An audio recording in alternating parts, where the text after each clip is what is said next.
জুলাই সনদ কিভাবে বাস্তবায়ন করা হবে সেটা নিয়ে সেই ঐকমত্য কমিশনে আলোচনা সমাপ্ত হয়েছে। সেই আলোচনার ফলাফল আজকে বিএনপি মানতে চায় না। সংবিধান সংস্কার পরিষদে আমরা শপথ গ্রহণ করেছি, আইনের কোনো প্রসঙ্গ এখানে ছিল না, বরং যে আইন হয়েছে সেটাকে বাস্তবায়নের প্রশ্ন এখানে ছিল। মাননীয় স্পিকার, আপনার মাধ্যমে আমি তাদেরকে জানিয়ে দিতে চাই যে আজকে যে প্রস্তাবটি তিনি এখানে উত্থাপন করেছেন সেই প্রস্তাবটি উত্থাপন হওয়ার যোগ্য প্রস্তাবই নয়। মাননীয় স্পিকার, পরবর্তী বক্তা আক্তার হোসেন, রংপুর ৪, আপনার সময় ৮ মিনিট।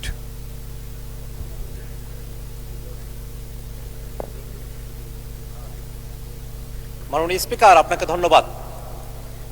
মাননীয় সরকার দলীয় সংসদ সদস্য যে প্রস্তাবটি আজকে এখানে উত্থাপন করেছেন সেই প্রস্তাবের বিষয়ে আপনার আগে দৃষ্টি আকর্ষণ করছে। মাননীয় স্পিকার, আপনি সেদিন বলেছিলেন বিরোধী দলীয় নেতার যে প্রস্তাব সেই প্রস্তাবটার ব্যাপারে আপনি নিজে বলেছিলেন যে যদি আইন প্রণয়ন সংক্রান্ত কোনো বিষয় হয় তাহলে সেটাকে প্রস্তাব আকারে এখানে উত্থাপন করা যায় না। সেদিন বিরোধী দলের ব্যাপারে আপনি যে কথাটি বলেছিলেন সে কথাটি কেন সরকার দলের ব্যাপারে বলেন নাই, সেটি প্রশ্নে আপনাদের প্রশ্ন রয়েছে। মাননীয় স্পিকার, এই ক্ষেত্রে আমাদের একটা বক্তব্য আছে। মাননীয় স্পিকার, বিরোধী দলের নেতা যে প্রস্তাবটি উত্থাপন করেছিলেন সেটা আইন প্রণয়ন সংক্রান্ত কোনো ইস্যুতে ছিল না। মাননীয় স্পিকার, কারণ আইন অলরেডি প্রণীত হয়েছে, আদেশ জারি হয়েছে, অধ্যাদেশ জারি হয়েছে, সংবিধান সংস্কার পরিষদে আমরা শপথ গ্রহণ করেছি, আইনের কোনো প্রসঙ্গ এখানে ছিল না, বরং যে আইন হয়েছে সেটাকে বাস্তবায়নের প্রশ্ন এখানে ছিল। মাননীয় স্পিকার, আরেকটি কথা মাননীয় স্পিকার আপনাকে বলতে চাই, মাননীয় ডেপুটি স্পিকার এখানে ছিলেন, আর একজন সংসদ সদস্য মুজিবুর রহমান ইকবাল, তিনি একটি মুলতবি প্রস্তাব এখানে উত্থাপন করেছিলেন। সেই মুলতবি প্রস্তাবের ব্যাপারে সিদ্ধান্ত কি সেটা না জানিয়ে পরের প্রস্তাব এখানে দেওয়া হলো। মাননীয় স্পিকার, সেই বিষয়টা আপনার কাছে আমরা জানতে চাই। মাননীয় স্পিকার, আমরা একটা কথা খুব স্পষ্ট করে বলতে চাই, মাননীয় সংসদ সদস্য যে প্রস্তাবটি এখানে উত্থাপন করেছেন সেখানে তিনি বলেছেন যে জুলাই সনদ রাজনৈতিক সমঝোতার দলিল, সেটা সংবিধান সংশোধন, পরিবর্তন, আইন প্রণয়ন, এই বিষয়গুলোর কথা তিনি সেখানে বলেছেন এবং বলেছেন এটা বাস্তবায়নের পথরেখা কি হতে পারে সেই নিয়ে আজকের এই মুলতবি প্রস্তাব।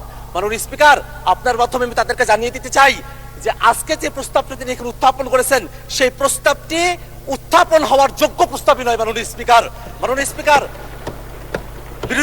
আমাদের যারা সরকার দলীয় সংসদ সদস্যরা আছেন তারা যে স্মৃতি বিস্মৃত হয়ে গেছেন সেই বিষয়টা আমাদেরকে কষ্ট দেয়। মাননীয় স্পিকার, আমাদের মনে রাখা প্রয়োজন 31শে জুলাই যেদিন ঐকমত্য কমিশনে সংস্কারের প্রস্তাবনাগুলো নিয়ে আলোচনা কনক্লুশন হলো, সেই দিনই সেই বৈঠকেই বাস্তবায়নের বিষয় নিয়ে কি আলোচনা হতে পারে সেটা নিয়ে সকল রাজনৈতিক দল আমরা সেখানে প্রস্তাব উত্থাপন করেছিলাম। জুলাই সনদ কিভাবে বাস্তবায়ন করা হবে সেটা নিয়ে সেই ঐকমত্য কমিশনে আলোচনা সমাপ্ত হয়েছে। সেই আলোচনার ফলাফল আজকে বিএনপি মানতে চায় না। এই কারণে আজকে বিএনপি ব্যাক স্পেস চেপে তারা প্রেসিডেন্টের দিকে তারা ফিরে যেতে চায়। মাননীয় স্পিকার, সংস্কারের বিষয়ের যে ঘোড়া, সেই ঘোড়া অনেক দূরে গিয়ে গেছে, সেই ঘোড়াকে এখন লাগাম পরানোর চেষ্টা করছে সরকার দলীয় সদস্যরা। মাননীয় স্পিকার, সংস্কারের যে পুরো বিষয়বস্তু এখানে জুলাই সনদ, আদেশ, অধ্যাদেশ, গণভোট, সংবিধান সংস্কার পরিষদ, এই 5টা ধাপ রয়েছে। মাননীয় স্পিকার, আজকে এখানে যারা সরকার দলীয় সংসদ সদস্যরা আছেন মাননীয় স্পিকার, তারা আদেশের কথা বলেন না, তারা অধ্যাদেশের কথা বলেন না, তারা গণভোটের কথা বলেন না, তারা সংবিধান সংস্কার পরিষদের কথা বলেন না, তারা শুধুমাত্র জুলাই সনদের কথা বলেন। ওই জুলাই সনদ, যেই জুলাই সনদটা শুধুমাত্র তাদের পক্ষে জুলাই সনদ উইথ নোট অফ ডিসেন্ট। মাননীয় স্পিকার, একটা কথা এখানে স্মরণ করে দেওয়া প্রয়োজন, 17 অক্টোবর জুলাই সনদ এই সংসদ ভবনের বাইরে স্বাক্ষর করা হয়েছিল। তার পূর্বে ঐকমত্য কমিশন কর্তৃক আমাদেরকে যে জুলাই সনদের কপিটা দেওয়া হয়েছিল মাননীয় স্পিকার, এই জুলাই সনদের কপির মধ্যে আপনি কোনো পয়েন্টে দেখবেন না সেখানে কোনো নোট উল্লেখ আছে। মাননীয় স্পিকার, কিন্তু আমাদের সরকার দলের মাননীয় স্বরাষ্ট্রমন্ত্রী এবং মাননীয় আইনমন্ত্রী তারা বারংবার একটা নোটের কথা উল্লেখ করেন। সেই নোটটা হচ্ছে অবশ্য কোন রাজনৈতিক দল বা জোট তাদের নির্বাচনী ইশতেহারে উল্লেখপূর্বক যদি জনগণের ম্যান্ডেট লাভ করে তাহলে তারা সেই মতো ব্যবস্থা গ্রহণ করতে পারবে। এই যে নোটের বিষয়বস্তুটি জুলাই সনদের মধ্যে অন্তর্ভুক্ত করা হয়েছে মাননীয় স্পিকার, এই বিষয় নিয়ে ঐকমত্য কমিশনে কোনো আলোচনা হয় নাই। ঐকমত্য কমিশন আমাদেরকে যে জুলাই সনদের খসড়া প্রণয়ন করেছিল সেই খসড়ার মধ্যে এটা ছিল না। কোনো একটা দল বা কোনো একজন ব্যক্তি এই সংসদ প্লাজার সামনে এসে নিজের মতো করে এই দুটি সেখানে অন্তর্ভুক্ত করেছিল যাতে জাতির সঙ্গে প্রতারণা করা যায়। মাননীয় স্পিকার, আমরা এই বিষয়ে ঐকমত্য কমিশনের যারা দায়িত্বশীল আছেন এবং এখানে আপনারা যারা আছেন তাদেরকে তদন্ত করে এই জোটটি কারা অন্তর্ভুক্ত করেছিল সেই ব্যাপারে আমরা খুঁজছি। মাননীয় স্পিকার, আর একটা বিষয় একটু বলে রাখা প্রয়োজন। মাননীয়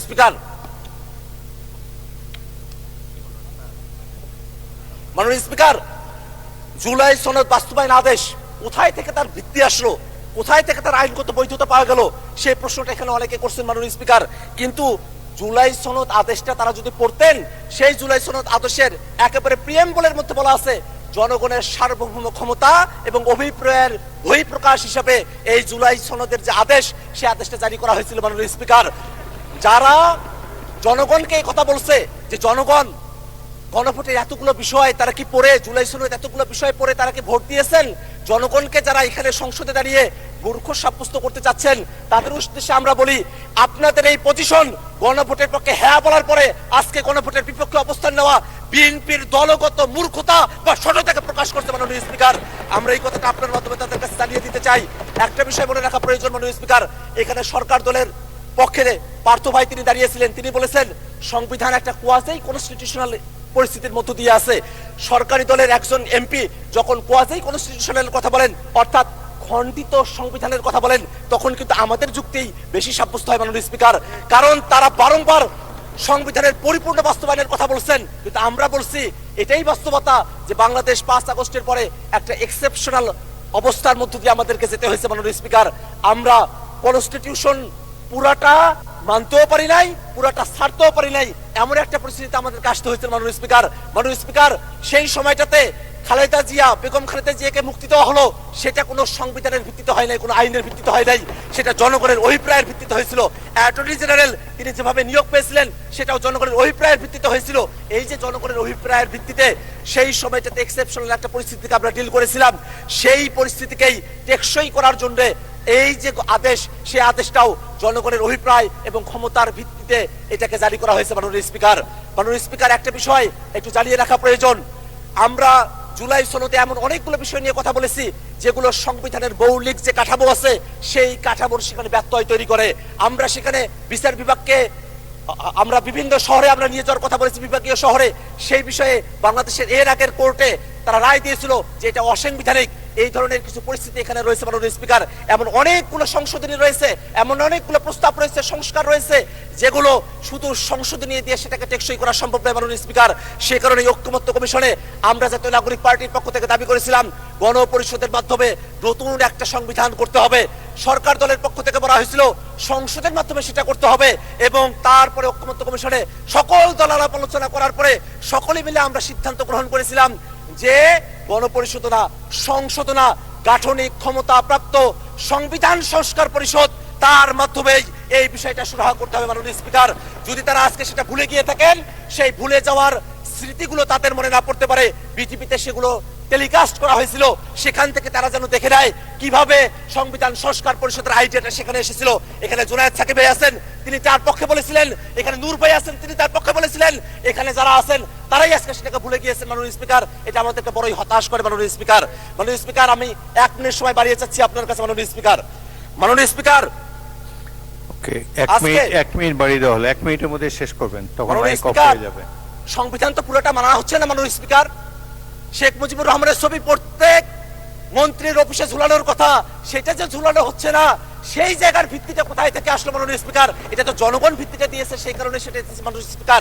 আমরা এই কারণে একটা কথা বলতে চাই, আজকে জুলাই সনদের যে আদেশ এবং যে গণভোট সম্পন্ন হয়েছে, সেই গণভোটের যে প্রশ্নগুলো আছে সেই প্রশ্নগুলোর দিকে আমরা একটু তাকাই। সেখানে স্পষ্ট করে বলে দেওয়া আছে সাংবিধানিক প্রতিষ্ঠানগুলোতে নিয়োগ হতে হবে একটা নিরপেক্ষ বডির মাধ্যমে, একটা উচ্চকক্ষ হবে যেটা ভোটের পিয়ার অনুযায়ী হবে, একটা তত্ত্বাবধায়ক সরকার হবে, যে তত্ত্বাবধায়ক সরকার একটা নতুন ফর্মুলায় হবে।